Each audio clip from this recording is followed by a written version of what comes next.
Hi everybody, CohhCarnage here with another thoughts video, this time on Doom, The Dark Ages. This is a different take on Doom, and it's one that personally I really enjoyed. This game does have some problems, and it does have some things that I think that franchise lovers, especially those of the last entry, Eternal, you're going to encounter some differences in kind of like the gaming mantra in this one.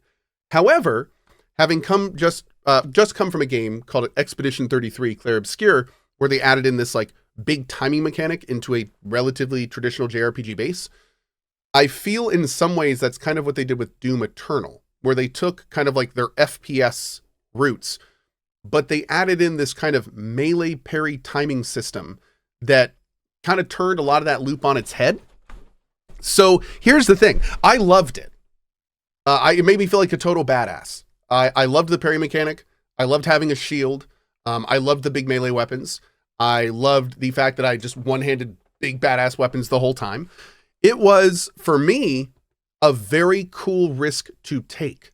And I had a really good time kind of power fantasying my way through it.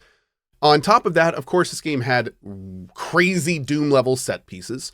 Multiple times my jaw dropped seeing like the big spreads and the big new enemies. And there are some sporadic action components, we'll say, like you're not on foot, you're in like a vehicle or a different thing. I don't want to spoil it in case you don't know. Those are very simplistic. They're very simplistic, but I think that they still fulfill the power fantasy vibe, which is, I feel, what they're going for. Not the most kind of like engaging gameplay, but still a visual feast. The music is usually going hard, and generally a really good time. So at the end of the day, I think that this is, for me, and it was a really cool, fun experience. I enjoyed my whole time through it. I thought the music was good. Although it wasn't Mick Gordon, it was still really good. I feel like the music was more kind of like traditional thrash and metal, and a little less of that like Mick Gordon fingerprint that a lot of us like. Do I think that Mick Gordon would have been better? Most likely for my tastes, yeah. But I will say a shout out to those that did do the music. Somebody looks a bit fancy. Thanks, Amelia.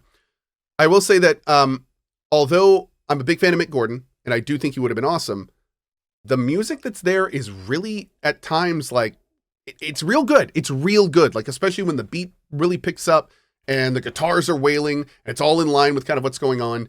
It hits. It hits. Even though Mick isn't there, it still hits. It still has that Doom vibe. Although, again, like, you know, Doom will always be Mick Gordon for a lot of us. But anyway, at the end of it all, I had a really good time with this game. It does have its flaws. A couple steps back for the franchise. But I think overall, especially if you are a fan of like melee and timing mechanic systems, you'll have a really damn decent time in this game, because I know I did. The only other big downside is this game is pretty expensive. And I do kind of want to shout out that my gameplay did last about 16 hours total.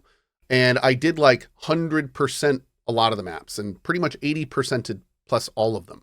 So you could probably, and I was playing on Nightmare with the shortest parry window. So you could probably beat this game a lot quicker than I did if you wanted to. And especially for the price, if you're not game passing it, which you probably should be, but especially for the price, it may be a bit much for now. But I do think it will absolutely be worth it as it comes down a little bit. And it was, again, a very good time for what it was. Thanks for watching. See you guys next time. Appreciate it. See you then. Bye-bye.